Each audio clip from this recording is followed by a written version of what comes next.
Great. Well, hello and welcome everyone. I'm Alison from the Southern Cross Postgraduate Association. A big warm welcome to everyone. We're going to be doing Canva, which is close to my heart because I'm using Canva a lot to create posters and infographics. So I'd like to begin and acknowledge and pay respect to the ancestors, elders and descendants upon the lands in which I meet you today, the Aboriginal peoples of the Bundjalung Nation, because I'm zooming in from Lismore, and I'm mindful these lands always were and always will be Aboriginal land. So a few little things before we get going. This is being recorded and I'll upload to our SCPA YouTube channel.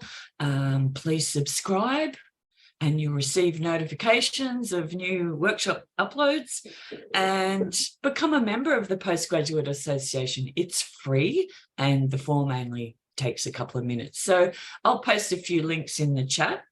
That's enough from me. Over to you, Katie. Thank you. Thanks, Alison.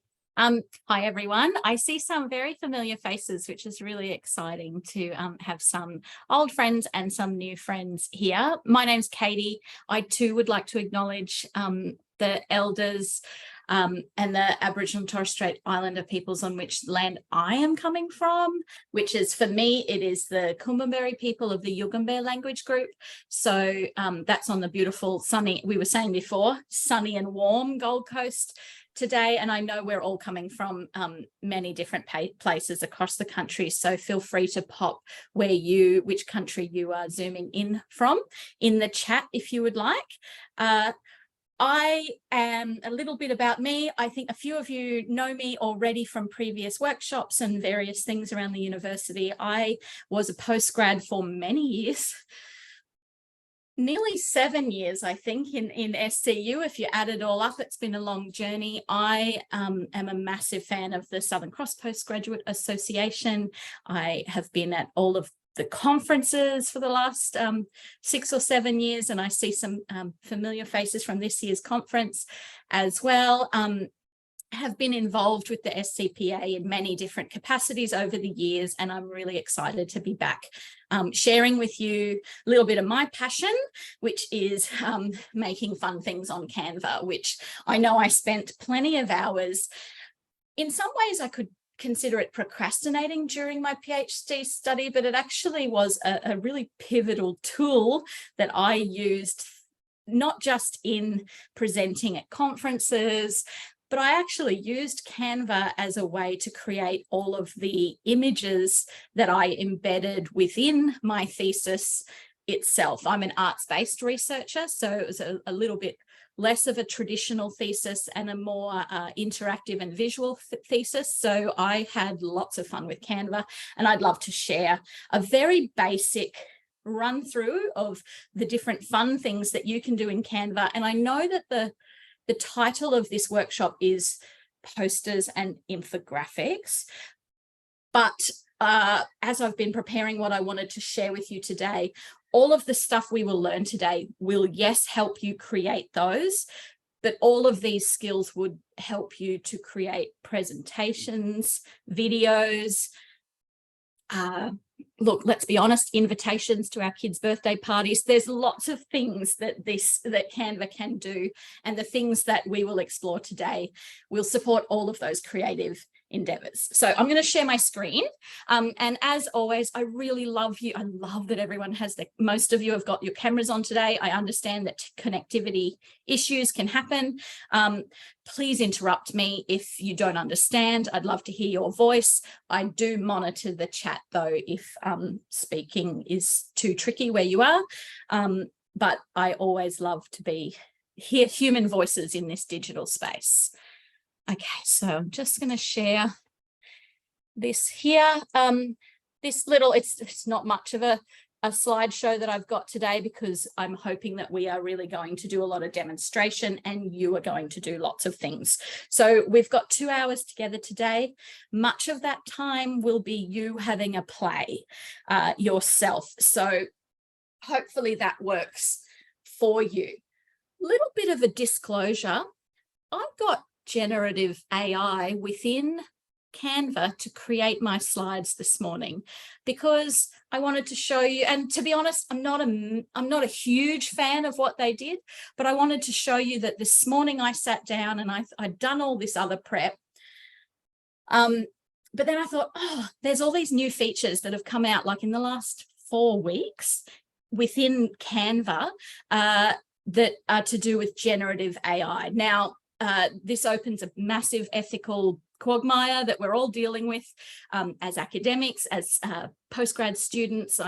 If you have assignments that you're doing, I know the university is playing a little bit of catch up with generative AI. So we're going to have a little think about it as well as a side note today about how we ethically can use this and whether we are and are not allowed to use it within our assignments, perhaps within our thesis, if that's what we're working on. But I just wanted full disclosure. I did not design a lot of this stuff. However, I did tweak some of it. And I think that's where we can really use technology to shorten, to really make our jobs easier, but also put our own stamp on it. And I'll show you how to do that today.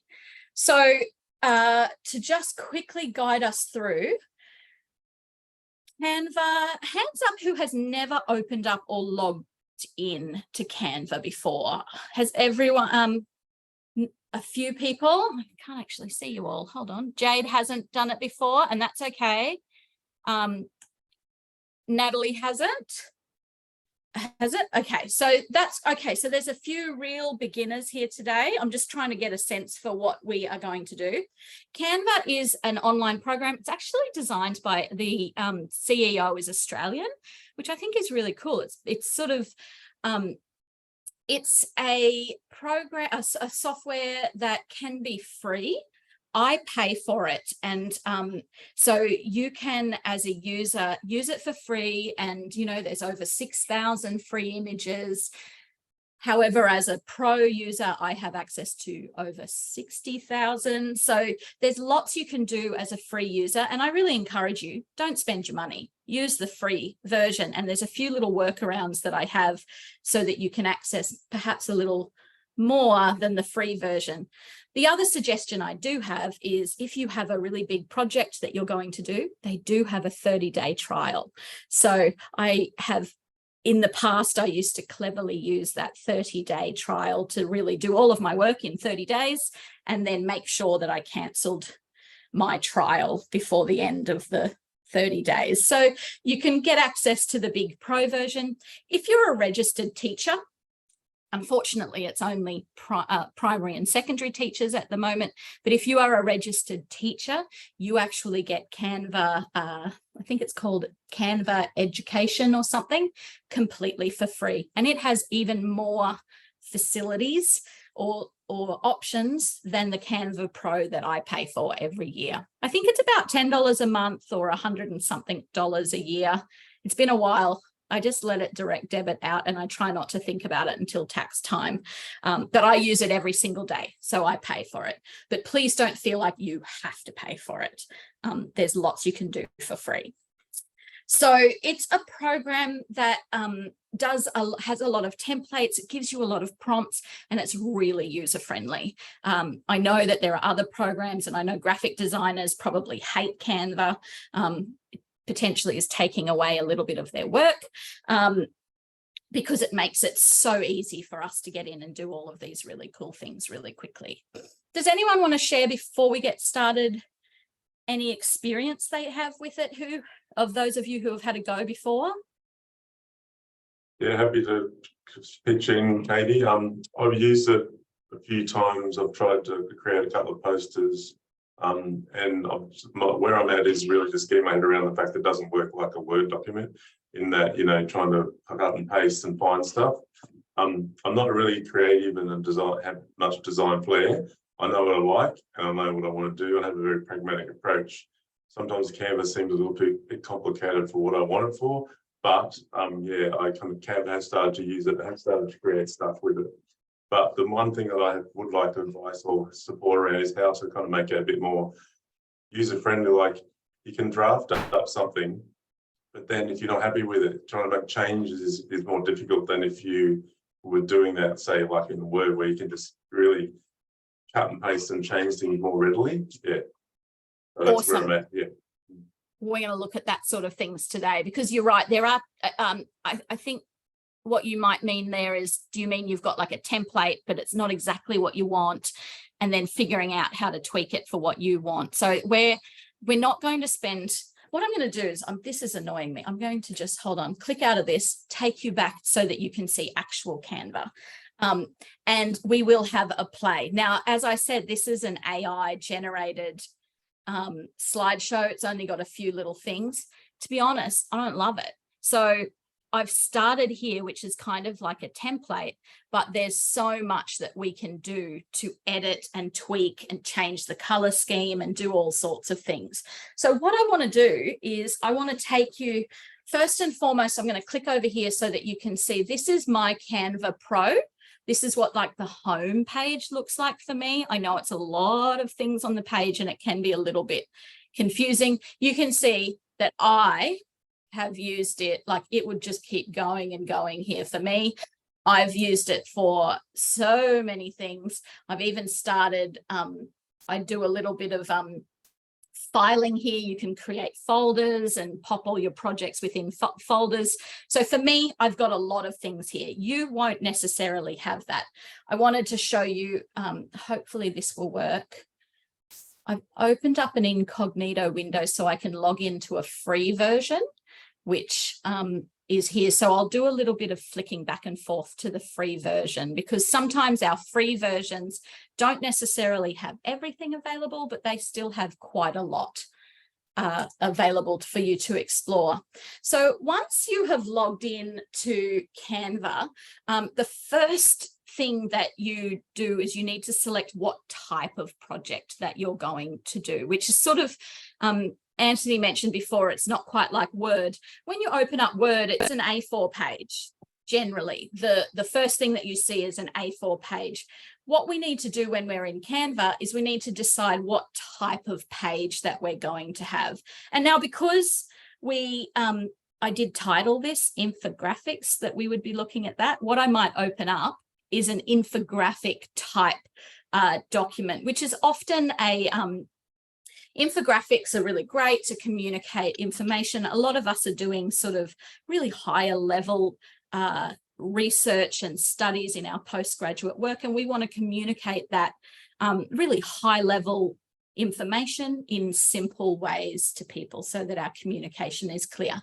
So what I'm going to do is open up an infographic. They're often sort of a longer image traditionally, so I'll show you what that looks like. So you can do that here by just clicking here, or up in the right. This is generally how I do it, is I go up in the right hand side, and sometimes I'll type in something that I want. Like if I want like something that's the shape of an Instagram post, I'll start typing it in and it comes up with a whole bunch of different versions. So this is just to show you that you can get lots of different shaped things, but we are going for an infographic, which is about 800 by 2000 pixel size. You'll see what this looks like in just a moment. So you can see that the page here is long and skinny. Now we could start from complete scratch here, and we could design it. You might know what you want. You might know what you want and start completely from scratch, or you might want to use some of their designs, which Anthony mentioned before, that you use these templates. And sometimes they are a little tricky to change. I quite love using the templates, and there's, if you've got the paid versions, there's like millions of them, but there's still quite a lot within the free version as well. Does anyone want to give me an idea of a topic, the topic that they are exploring or interested in, and so that I can just pull up some ideas up here? For me, I'm all visual arts, but I want something new. I was designing a unit, and we're teaching things like critical thinking and independent learning. So we have I had the graphic design team making something, but I would like to try and make something a bit. Yeah, so critical thinking. Now that's a really quite a what do we call it? An abstract notion there, but I'm going to just put it in. See, I like to just give it a go. You give it the prompt you want and let's just see critical thinking skills. Let's go there. It might not be quite what you're thinking about. But you can see a whole bunch of different types, and you can see that there's different ways in which this, can you see that? Do you need me to blow it up at all, or? Katie, I just can't see where you are typing that search bar in. Am I sharing my screen properly? Yeah, I can see it. I don't have that search that bar at the top. Yeah. In your version. Does let me just go across to my little free version and make sure that you hold on a minute. Create. This is why I've got them both open so that, okay, so I've opened it up here. I'm up in the design. It's just right at the top. Search infographic templates. Is everyone else struggling with finding that search bar? No? Okay, let's talk in our break and we'll try and problem solve that there, if that's all right. I've never not seen it there, but it's brought up a whole bunch of different ideas. I'm going to click on the actual first one, which, I mean, you can drag it over if you want, but it does just work by clicking it and it will populate this section here. When you're working, you can obviously increase the size here. Sometimes that really helps. And I often like, when I'm working and doing a lot of design work, I like to see it nice and big without the distraction of all this stuff here. And down the bottom of the screen, you can go quickly to seeing it full size like this. And I often do that when I'm, I've worked on it for a while and I've got it how I want it. I often just click to here so that I can just see what I've designed and then come back to it. So that's a little tip there. You just hit escape to get out of that. So once you've got this design, let me go back to you, Kate. Critical thinking, is that sort of the 6 different thinking hats? It's probably nowhere where you were, but you might have a whole bunch of information that you want to share and you want to have 1, 2, 3, 4, 5, 6 different things with an image with each of those things. And this is where we go to, you can start here and you can go, I really like the title here. I'm going to change it to, can you give me a title, Kate? You're dobbed in now. I don't know. Yeah. All right, we're just going to go critical thinking. I've typed it in. And you can see here that that's obviously weird and too big there. So up the top, it's quite intuitive. When you're selected on something, all of the different things that you can change of that thing come up along the top. So you could change the size of that so that it fits better. You could decide, I hate that font. You could change the font.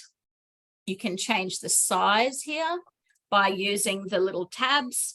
And then you can replace the image here just by clicking on it and deleting it. And then pop your own image in that section. So you can use these templates in a really flexible way. You obviously are not going to just grab a template and leave it as is. But you can grab them as a base and then you can go in and you can select the object. So you can see that that's like a little rectangle there. And you could decide, I really don't like the color scheme, but I like the way everything's laid out. So you can go in and change the color scheme for yourself, which is always, I've selected it. So the things have popped up on the side, the top here. You can see I can click on the color up the top and I can change the color. There's a default here at the top of what colors are being used in that particular template. You can go down here to these colors. One thing that I think is really cool, if you're not wanting this kind of cartoony look, is you can create a color scheme based on a photo or an image that you have. And I'll show you how we change it. You just literally click on it. It's not very hard. But what you can do is if you have a photo that you're working with as a foundation, I'm going to go down here on, we were up at design. I'm going down to uploads and grabbing, oh, excuse that. Hold on, I'm going to find a photo that I might work. This is a little bit off base, but let me just pop this photo on here. This is an artwork that one of my teachers was completing. Let's ignore that for now, but the photo is on the actual image. If I go back here to try to change the colors, you'll notice that Canva has given me a color palette that it has drawn from that photo. And I find that this is a really great way to sort of, if you're not artistically minded, you haven't spent a lot of time thinking about design, this takes away a bit of choice for you, which is great, I think. So I use it all the time. I'll drag a photo in that I'm going to base everything around, and then I'll go, okay, I'm going to use these colors as to keep everything really nice and uniform. Now, what I've shown you just now, and I know it is an overwhelming amount of information, but we've done something very simple. We have chosen a size of our page that we're working with. I chose infographic. We had a look at the templates and we grabbed one. I've changed a background color and I've changed some font things. So that's 4 things that I've done there.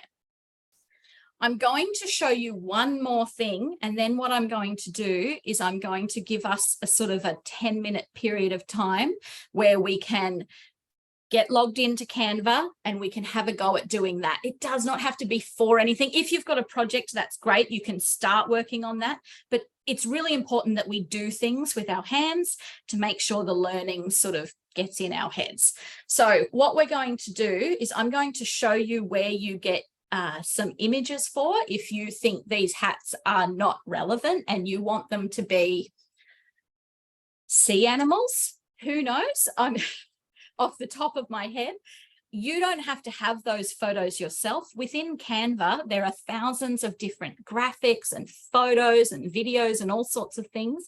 And you can use all of those really excitingly without attribution. Like you don't have to, these are within Canva. You can use them and you don't need to do any, you know how if you use an image, normally you'd have to reference that image with a caption and give attribution. Even if it's a Creative Commons image, you still need to reference that.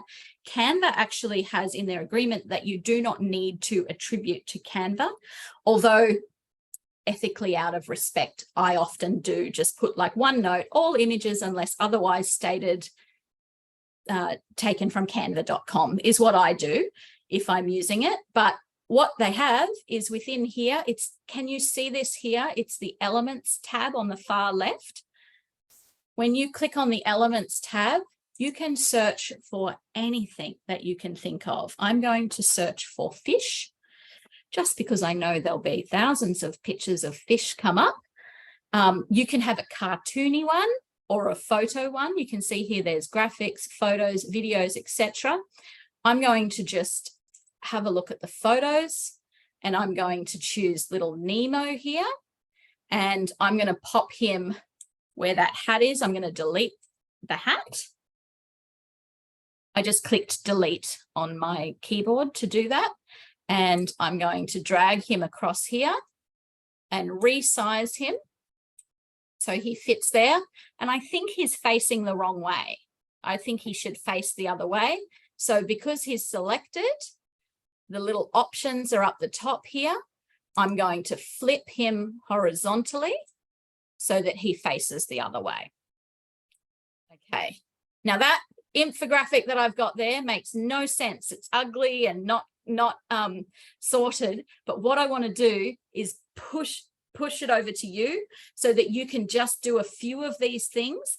What I would like you to do is choose a page size. I'd like you to have a look and maybe choose a template and practice changing some colors, changing some fonts, and adding an image. That's 5 things. I'm going to put them in the chat.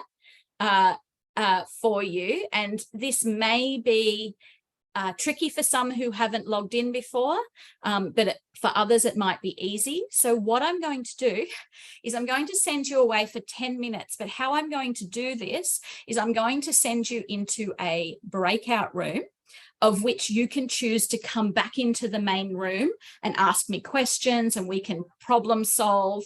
But for those of you who sort of know what you're going to do, you can be in that breakout room for 10 minutes and you won't have to listen to all of the talking, and you can focus on your work. Does that make sense to everyone before I start to set up this breakout room? What you will get is the ability to join it. I'm hoping this works. You will get the ability to join it. And if you want to go and get started with your work, click that join button. You'll be in a breakout room. You can be muted. You can have your camera off if you want. And then if you've only got one screen in front of you, I guess you'll Alt tab or like click on a browser to open up Canva, have a go. And then when you want to ask me a question face to face, you can leave the breakout room. When you click down the bottom corner to leave the breakout room, don't leave the whole meeting, click join. I think it says leave breakout room or something like that. Do that. If, however, you do accidentally leave the Zoom meeting, you can always just log back in and you'll get back in. Hopefully, I know that's a lot to listen to. And Matthew, I'm worried that if you're driving and you've only got your phone, it might be a bit tricky for you. But hopefully for everyone else, it works really well. So if you need to ask me questions, however, don't go to the breakout room and we'll stick here and we will let participants choose. I'm going to create one room and sorry. Okie dokie. All right. Has that given you an option to join the breakout room? Beautiful. So those of you who are ready to go and you're going to have a play for 10 minutes, join that room and off you go and have a play. And I'm going to troubleshoot with those of you who are left. Please do, if you're still here, please feel free to ask me the question that you need to help get you sorted so that you can get on and have a go. Hopefully this is going to work smoothly. I'm checking out the chat. Does anyone have any questions?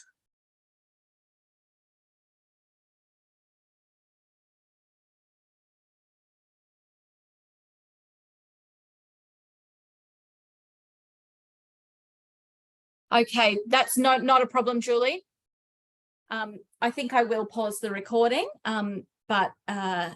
and then we'll be back when everyone's finished having their play. So those of you watching the recording, pause now, have a little play, and then we'll come back and problem solve some things. I'm recording. So we're all back after having a 10-minute play. I'd love to hear from some of you how did you go? Did you manage to achieve something? Did you have any problems? Is there anyone willing to share their journey? I'll say something, Katie. I just had to play around with something. Again, it's just getting familiar with the steps to get where you want to be to start with. So, like, there's so many options. Like, is it templates? Is it presentations? Is it styles? There's a lot of different kind of options up front to get where you want to go. So that's kind of just familiarity, I suppose. There's probably only a fraction of it that you really need to use. You just need to know where to go. But once you've got a template, it's again just the familiarity around how it cuts and pastes and how you move things and select elements and change fonts. But sometimes the menu is in the left and sometimes up the top. Yeah. Get caught between changing the font size up top or in the left, so it's just about navigation for me. There's so many things you can do, and it all works quite well once you know what you're doing. But I tend to change things manually, and then I get into trouble because it's all completely a mess, like it's out of shape and not formatted neatly. So distances and shapes and different sizes. And moving text boxes around. If you right click, sometimes if you're trying to move the whole box, it shows that little sort of bullseye symbol that you move using that rather than move the box. And so that's the kind of thing I get caught between doing both of those and then mess it up kind of thing. So that's where I'm at. It may not be anything that it may be just user error. No, you've raised a really important issue, and I would love to, I'm not sure what you mean by the bullseye thing, but the issue of having things that aren't lined up, and, you know, you're doing it manually and using your eye, which, you know, I'm a person who, I don't really care. I'm not the most exacting of person, but, you know, the more you want something to look good, obviously it needs to be lined up. One thing that what I'm going to do in this is I'm going to add a line just to show you. Actually, what I might do is I'm going to just open up. So this is in a presentation, so you can, which is a little different to the infographic kind of shape. It's very much like PowerPoint in the sense that you can have different slides and you can add different slides down here. And one of the great things about Canva is that you can be doing all of this, and no matter what page you're on, you can export it as a single page if you want. So it's really just about the size of the actual page. But let me just show you this. I'm going to put a bunch of these in. So I've selected one of them there. I can change the weighting of them and all sorts of things. I'm doing Control A to select all of them. So that's Control A is select all.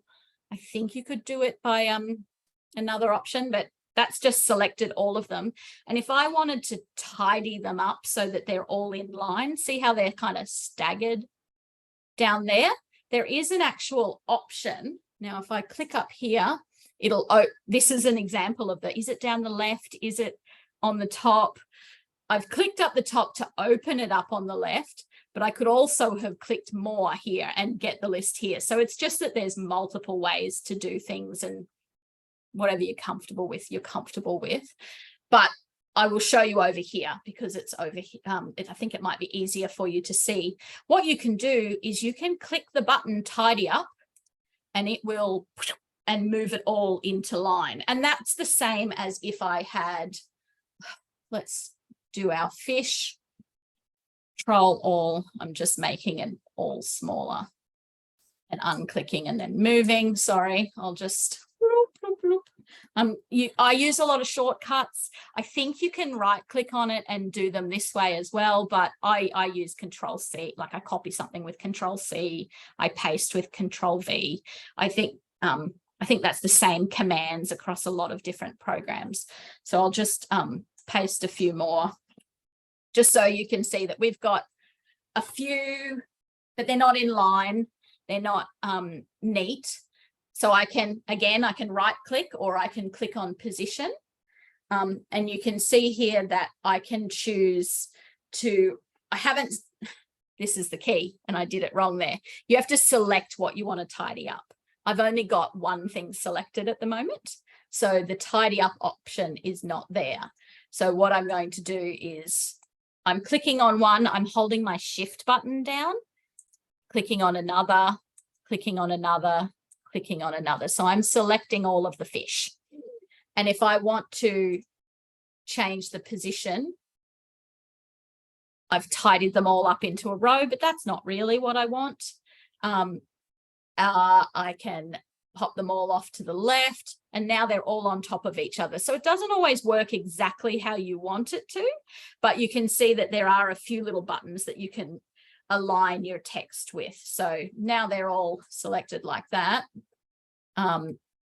You can also see that doing it manually, the little grid lines do come up and lock in when you see that it's, I'm not sure if you can see that on a tiny screen, but the grid lines do come up.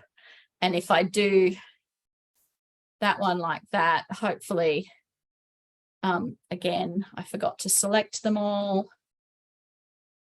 That tidies them all up. I forgot there was an extra one underneath, but that might help with, that function might help with that messiness that you sometimes get. You can do tidying things up and pop them in lines as well. The only other thing while we're here, this is 2 steps away from when we were going to discuss it. But while we're discussing the moving around and positioning of things, there is obviously the option of, let me think, I might add, I'm going to the text button here. I don't know if anyone had a chance to do that while we were off having a play. You can add, there's examples of different types of font combinations and things that you can choose. I'm going to just add some text that's a big text. I'm really creative today. And so my text is on top of the fish. And so I've selected it and I want to move it around. Maybe let's say I want to have it here. But if I wanted my fish to be on top of the font, which I don't know why I would, but if I did, what I do is I select it, and again, I can either right click or I hit on position here and I can move it backwards. I can move it to the back, I can move it forward. And that really does help when you're wanting to sort of layer things up and make sure things are where you want them. And another, this is actually a really new feature that hasn't been here for very long, is I don't know if anyone's familiar with working with Adobe Photoshop and all the different programs, and you have the different layers. This shows you the different layers and you can pop them where you want them. If you want the fish to be right up the top, this is not a great example to be showing with you, but you can move your layers around this way, or you can position them moving backwards and forwards and things like that. Anyone else have that something they want to share from their time having a play? Katie, it's Natalie. I was wondering, how do you say your infographic? Because it just kind of says, yes, it's saved, but I don't know where it's saved. Well, it's saved within your Canva account. So that's one really great thing about Canva, is it continually saves. You very rarely lose anything. So it saves as you go. But I think the question that you're asking, Natalie, is how do you get it to use it? And have it saved elsewhere. Yeah. Or where do you find it where it's saved, Katie, if it says? Both of those, I'll explain both of those things now. Right. So you can see that when you open a design, it opens a new tab. Oh gosh, when I'm working, I end up with like 20 tabs open. It can be a little bit frustrating, but every time you open a new design, it will open a new tab up the top here. So what I'm going to do is click back into the tab that's home. And you can just shut that down. You won't lose it. I'm just going to shut that tab down and know that it won't be lost. And mine hasn't updated, so I might actually just refresh here so that it comes up. I think, see, it will be in your recent designs thing, which is when you're at home, that should be the thing that's up the most, but on the left-hand side, you should be able to find it as well. But in the recent designs, you can see that I made that infographic there, and you can, there it is. And basically it just has the most recent thing you were playing with is up the top. So what I want to do is, and they're all stored there. And if you, like me, have thousands that you're doing, you can actually pop them in a folder as well. So in that little 3 dots up the top, you can move it to a folder if you want to be more organized. I'm pretty unorganized as a person, but that's okay. The next thing, so they're saved automatically there.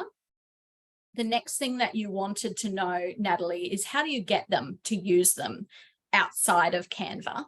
And so there's a few different ways in which we do that. I was going to explain this at the end, but let's explain it now because the question came up. So once you've got it, and you're happy with it, let's pretend that this is the one that I'm happy with. So while everyone was away in their breakout rooms, Kate asked a really good question, which is if I want to have a play with something, but I don't want to lose, you know, I want to change something, but I don't want to lose the design, what do I do? And my suggestion of what I do is, see how I've got 3 different pages here? If you've got a design and you're like, oh, I want to try something, but I'm not sure if it will work. What you do is I duplicate the page, which is the button up the top, and then have a play. You get rid of a whole bunch of stuff. But if you've done all of this work, you can look at both of them and then go, actually, I prefer this one. So you can have a few different ways. You can go, what happens if I want to do it, you know, this way? And then you try a different thing. Then you've got something to compare it to. But you get to the end, you've got the design that you love, and this is the one that you want to use. What you do is you go up the right-hand corner is the share button, and open that up. And there are a few different ways in which you can do this sharing. If you want to have a PDF image of this, if that's what you want, you're going to go down here to download, and it will give you a few different options. So it can be a PDF one.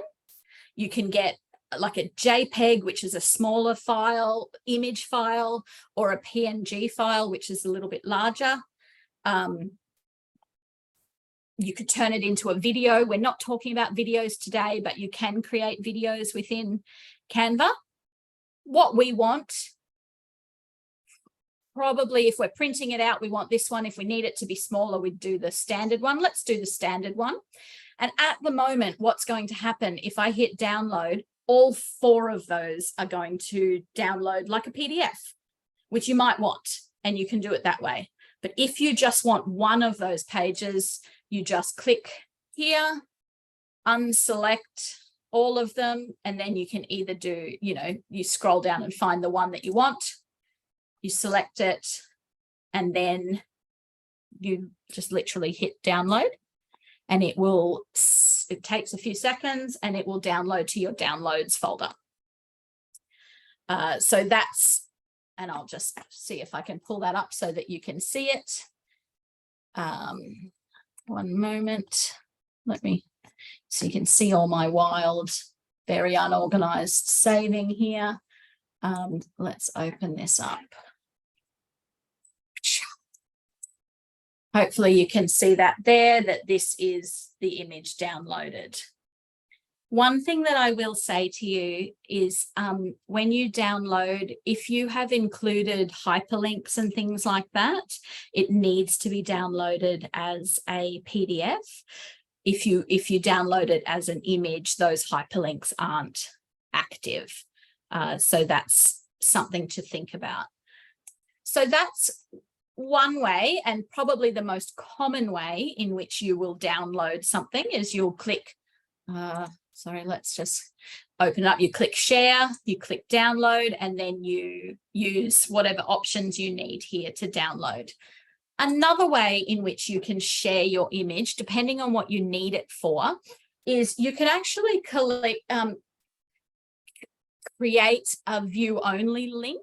If you're just sharing the image, I know I have a lot of students who do this with me. They embed a link, and I click on that link, and then I can see their image rather than like a really large file.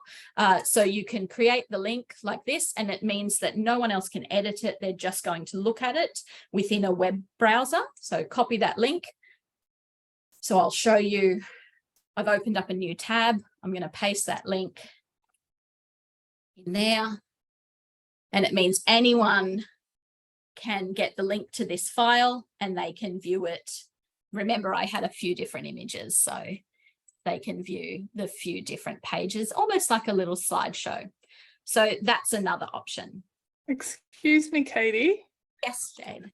I just had a question. When I was having a go at it, I put on a small video and then tried to add a audio file. So if you're wanting to like share like we're doing now, but say if you shared it and then the person opened it and some audio could start, or how can they access the video link this way as well? Is that... What I will do. So not the actual video, but just oh yeah. Because you could be quite interesting. Oh, sorry, my I think my internet's not great.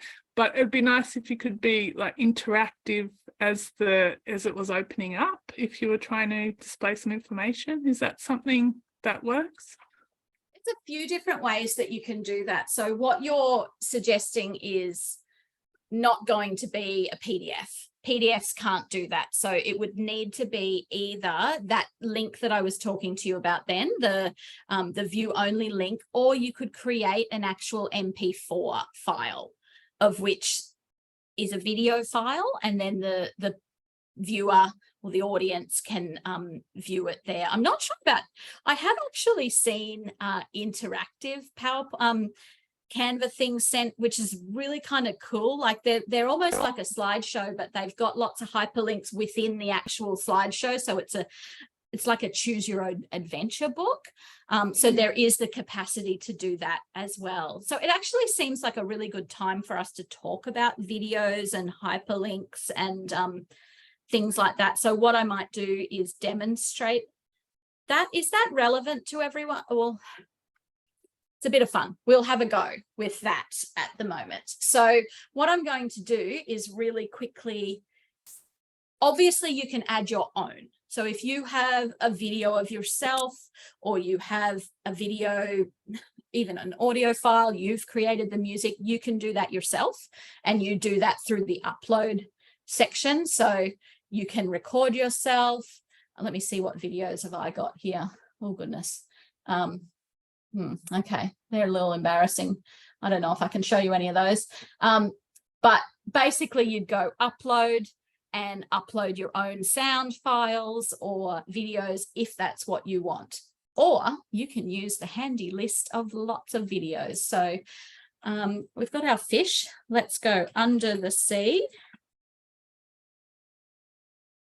And again, I've got graphics, I've got photos, but I've also got video and I've got audio files that I can use. So I'm going to click here and have a look at the videos. And what I'm going to do is I just like to click on it and drag it and pop it here. I will note that this thing here is a frame. See how it's popped the video into this shape? This is slightly off topic, but I will show you where you find those, because sometimes that can be really lovely, is to have a shape. Do you see that? The image or the video or whatever is popped behind. I will show you how to do that, which I just look in frames, which comes up here. So you can have lots of different shaped frames. So if I wanted a shape like this, I'd pop it here, and then any of the elements can be dragged into that spot, and it has that little shape around it. So for example, I can grab that and pop it in there, and it's quite quick to do that. And then if I want to edit the size of it, I double click on it and I can zoom in on something and then click away from it, and it focuses on that thing. So that's just the frames, which makes a really quick way to visually do something. But I've got my video in here and you can see that it's playing. Okay, if I want to add some audio to this section here, it's the same process. What makes, I only know about whales making sounds in the ocean. Maybe there's other things that make sounds, but you can see I've got a whole bunch of sounds that are coming up. I haven't shared my sound here. Hopefully this will work for you to hear. Can you hear that? So I can listen to a whole bunch of them and I can decide which one I want. I've just clicked on one and it's added, what it's done is it's added that sound to the entire slideshow. I could decide that I just want it for this section. And, you know, there's lots of fiddling around that you can do. So I'm just, is this making sense to you, Jay? Yeah. Yep. So I've added that there. Obviously, none of this makes sense to the file that I've got. But, and then we might add an actual under the sea. I'll add an actual video that goes along the whole back of this section here, where I want it. Obviously, let's have a go at that positioning again. So I'll move this. I want to move some fish up to the top of it. So I might move 2 fish so that we see 2 fish. Anyway, that's what I've done. Let's have a look at it. So what we can have a go at is present. Oh, I wonder how we view it. Playback, I think. So up the top, I'm going to go back to the beginning and hit playback. No, never mind. Autoplay in presentation. That's excellent. So let's present it. You wanted to perhaps share it as a link, or you can create a video. So I'm just going to pop that link in this file and see what happens. Obviously, it hasn't played as I started. Let's just see. There must be a function, Jade, and I haven't spent a long time with videos, but I bet there's a button I could have clicked that meant that that started as the actual thing opened up. I can move throughout here. And there's different timings and different things that you can do. Sorry, Katie. Looks really good. Remind Yeah, me. awesome. Sorry if you've said it out, if you said this already. What's the file like when if you save a presentation? What is it? What do you show it in again? Well, it really depends what it is that you want. So you can download. Let me go back. So firstly, I want that to start as it starts, and I'm sure there's a way to do it. That's going to annoy me until I figure it out. Autoplay in presentation. That's what anyway, you hit share and then download. So you can share, I mean, you can link, there's all sorts of things you can do with Canva. You could link it to your social media and you can share directly from Canva if you want to. If you, however, want a little bit more control, you can download this as a PDF. If you download it as a PDF, the hyperlinks will work, but the inbuilt videos will not work. I wish they did. That would be so cool. I've tried lots of times and it does not work. However, if you want your inbuilt videos to work, what you can do is export it in lots of different ways. You can export it as a PowerPoint slide. If you are more comfortable working with PowerPoint, you can export it that way. You can export it as an MP4. So it'll download it as an MP4 file.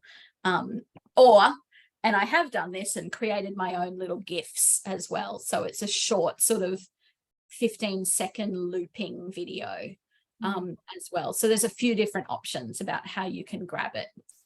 On the topic, does that answer your question, Kate? Yeah, I don't see that option. Like when I go to share, I can't see the option of how I like to share. Oh, when I go down, never mind. I saw it. Download gives you lots of options. I got it. Yeah. All good. And I mean, gosh, we're not going to get off topic here, but there's so much you can do. Last week, I ran a workshop about how to record in PowerPoint. Same thing, you can do it here as well. You can present and record with your like little face in the corner and record within Canva as well. So there's lots of different options to make things interactive. One thing that I haven't shown you about how to make things interactive is the ability to add a YouTube clip within your presentation, which we've moved away from infographics here, and I apologize for that, but we've talked about interactivity, and I will just show you this here. So if I wanted to, see if I move this up here, and I think that line is dumb and I'll get rid of it. I'm going to move this up the top. If in this space here, I wanted to have a little video and it's in YouTube, all I need to do is, I'm going to go to YouTube. What should I find? Fish. That's all we're thinking about today. I'm just going to grab this video. So excuse me. This is the video that I want to embed. It could be a different video. You click the share, click the copy. So you're just getting the link to the YouTube video. Pretty simple. Let's go back to where we were. And I just Control V. That's all I do. So or you can right click and paste. It takes a few seconds. And the video will embed straight into here. So you can resize this and it will play when you press the button. It will play within your presentation as well. So, and you can also, just like in a Word document or anywhere else that you're used to, I don't know why I can't select all of that. There we go. You can also add a link here if you wanted a hyperlink. And this is where that choose your own adventure comes in. If you want to create a more interactive sort of presentation or slideshow or whatever, you can actually link this title here, you can link it to page 6 if you want to. And when someone clicks on that, they'll go straight to page 6. So you may have an index, like a contents page or something like that, and you might link each of the contents that you've got, the 5 different topics you're covering, you can link them and people can go directly to that section of the presentation. Or just like any other thing, you can pop the actual hyperlink in the top there and it will take you outside of the presentation to go to a hyperlink. Oh, I hope I haven't overwhelmed you with lots of information there. We're doing a little choose your own adventure ourselves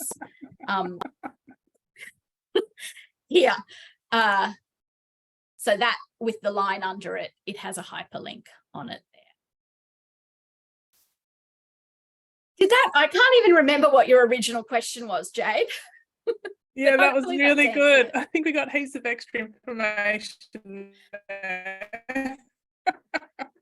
Okay, does anyone else want to share? But it all looks amazing. So, yeah.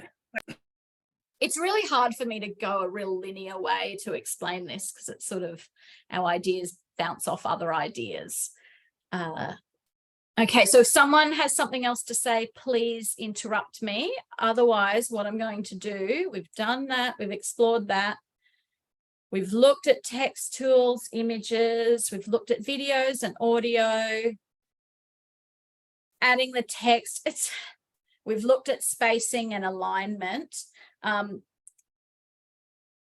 Just a little tip if we're creating a poster or an infographic, it can be really tempting to use a bunch of different fonts or to use lots of really fancy fonts. It's really important that you think about readability and also what is most impactful. And I would say sometimes you can be guided by some of these, but they're often a little bit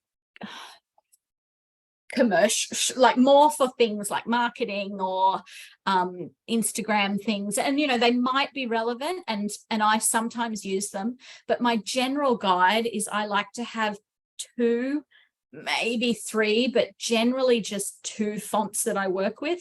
One sort of heavy font that's more of a title one, and then making sure that I use really clear fonts. My favorite is Glacial.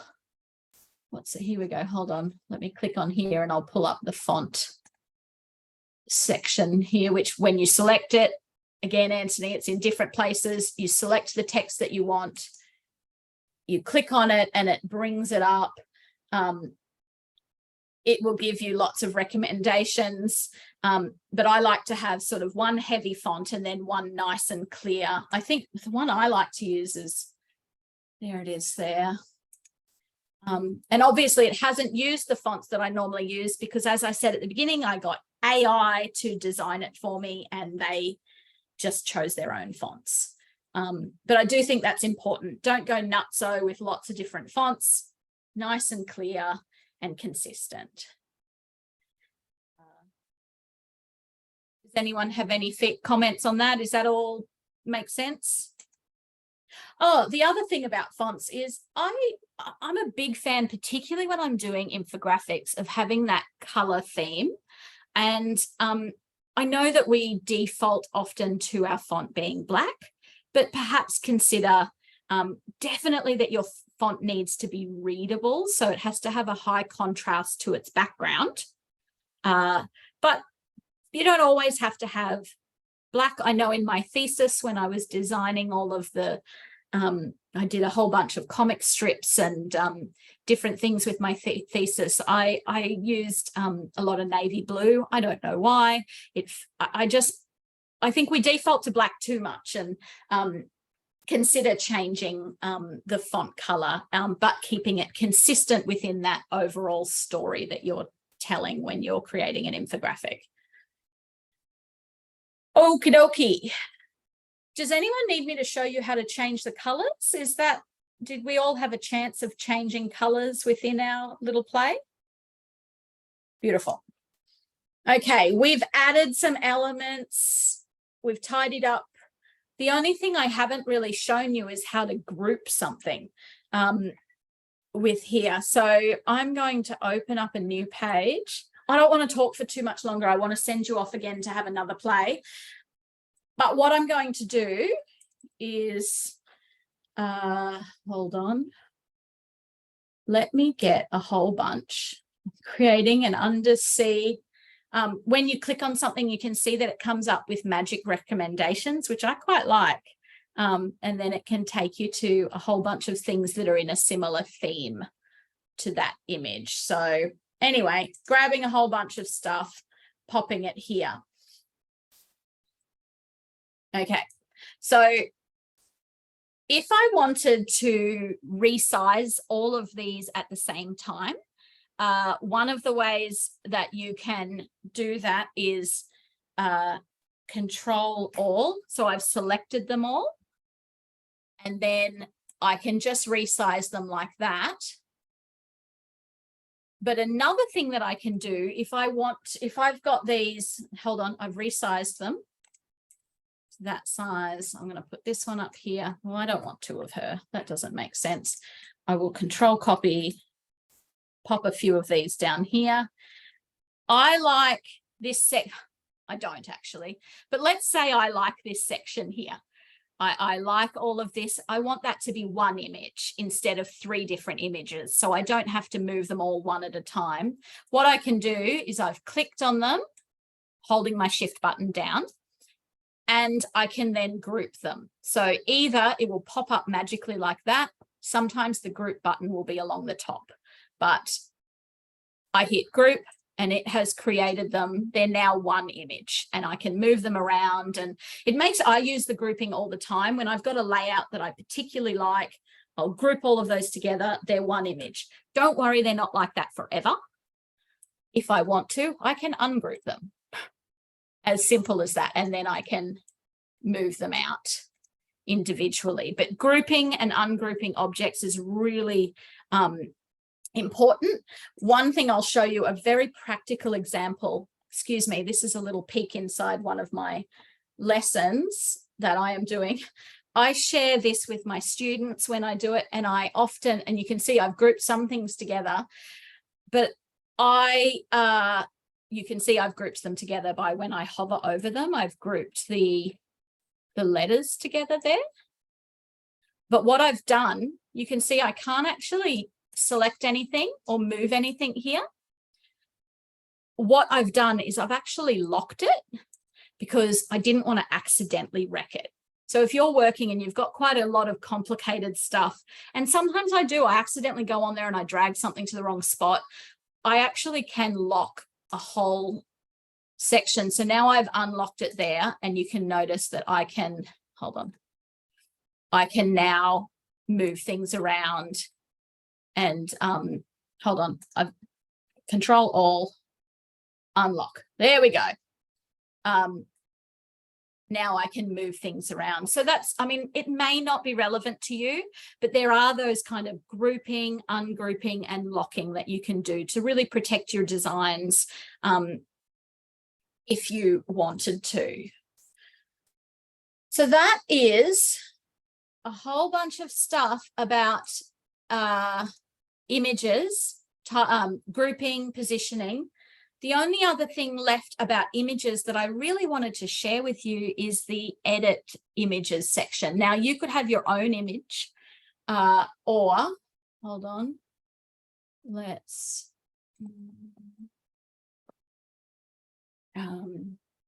woman shouting. Oh, shopping, that's even better. All right. Let's just move all of these little mermaids off to the side. And I'm going to pop this image in. Okay. We're doing some random topics today. This could be the great image that you really want, or you might want to just have that person and none of the background. Sometimes removing the background, I know a couple of years ago, it used to be really difficult. It is so quick and simple now. When you've selected your image, and this could be really good for you if you wanted to put your headshot in and you didn't want all the messy background and you want it to be really nice and sleek, you could upload a photo of yourself and then do what I'm about to show you, which is you hit edit photo and it will bring up all of these different options. And really quickly, one click, it removes the whole background image. You used to have to get the little eraser and kind of erase all the bits. It's very quick and simple. And then I could decide to make it really big, change the background color, of which maybe that one. I'm going to get rid of these. They look silly. But really quickly, you've got quite an impressive little design there by removing the background, changing all sorts of things there. So that's that option.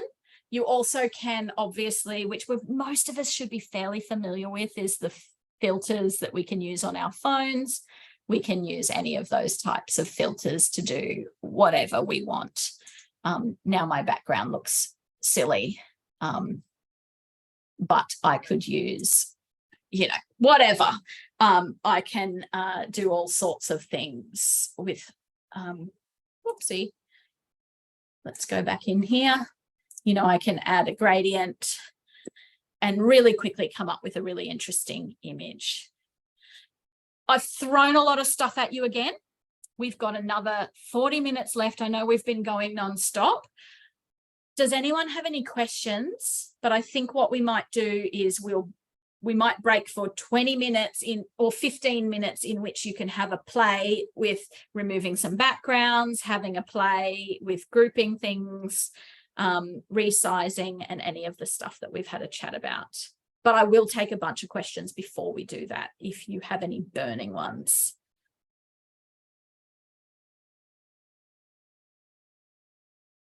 No? Awesome. So what we might do is, it is 10 to 12 at the moment. Let's meet back at 10 past 12. Oh, I don't know if we've got different time zones at the moment, but in 20 minutes, we will meet back. Did the breakout room work for you, or would you prefer to just mute yourself and turn your camera off and have a play and everyone stay in this room? I'll open up a breakout. Hands up if you want a breakout room. Kate's got to go. That's no problem. It's lovely to see you. I'm happy just to stay in the one room. Okay. Happy to stay? Okay, awesome. Last week we were trying to record things and we were in the one room and then everyone would talk and wreck the recording. But I would like to encourage you to have a play with downloading it in a file, like it maybe as a PDF. I would love to encourage you to try a hyperlink, a YouTube video if you wanted, and then have a play with your images if that is helpful to you. I'll be here. I'll answer questions in the chat, but we'll have 20 minutes to put this into action, and I will pause the recording. So those of you who are watching the recording, again, pause the recording and have a go putting these things into practice. I'm going to press play on the recording here so that we can get it Yeah, on the that's right. recording as well. I'm just going to share I hope that you found that useful having a play. I know, you know, action, doing things is really important. We've talked about inserting links and videos. The one thing I forgot to mention before is QR codes, and it's particularly relevant for an infographic that is going to be perhaps displayed in real life. Obviously, if it is a digital thing, you put in your hyperlink, someone can click on it, not a problem. But if you have a physical poster, we all know how to use QR codes now, which, you know, one good thing to come out of COVID is that everyone knows how to click on it. And it's a really great way to add more information that's not necessary to the actual infographic, but also, you know, if you have a personal web page or you want to connect with someone, you can pop a little QR code. There are lots of ways to do that. And in the past, I used to go to a QR code generator online, and then I'd insert the image into Canva, but Canva, thankfully, have got with the times. There's a little button on the left-hand side called apps, of which we haven't even gone into. There's AI generated images. There's so much fun stuff. But I just type in QR codes. There's lots of them, but I just grab whatever. I'm pretty sure they'd all, oh, hang on, that's not the one I normally use. Is it that one? So I use that second one. And it is as simple as, let's just grab, I don't think it really even matters. I'm going to grab a URL link of any kind. So it could be your personal web page, an article you've written, whatever. Pop it here, Control V, I've pasted it in. You can customize it, change the color and whatnot. You don't have to. Generate QR code, and it literally pops it straight in there. So you can, usually you don't want to make them too small. And I think certainly test that out. How small, you know, if you're trying to fit it into the bottom corner, I think they can about go as small as your thumb. But what I do is I test it out with my phone to make sure it still works, and you insert your QR code. That is the last thing I wanted to really share with everyone, because I think that makes your infographics even more accessible, and it can take them away from just the still image to, or if you have a video, that would be cool too. We were saying before, the videos don't work in a PDF, and certainly when you print it out, the videos don't work, but a QR code could, you know, really liven up your poster. So that's it, Anthony. I just wanted to share that bit. Oh yeah, no, it's useful because I've seen posters at conferences with QR codes, and I was kind of wondering how they did it. And it's not a bad idea to actually put links into even like articles that you authored. That's an interesting one. Maybe I'll do that actually. I've got a poster coming up in a conference next month. Yeah. Definitely, that's the way. And then so many other things that you can do, even if it's, I wonder if you can send someone, it'd be great if you had a personal web page, like your contact details, and then profile, they don't need to, you know, your LinkedIn maybe, or if you're doing some sort of networking. Yeah. Thanks, Katie. Thanks. So I think, in the interest that some of you have to go, I am happy to stay on and answer any more questions, but we might officially wrap up there. Thank you so much for coming. I'm going to just stop this recording. Yeah, thanks, Katie. See you next time. Thanks, Alison.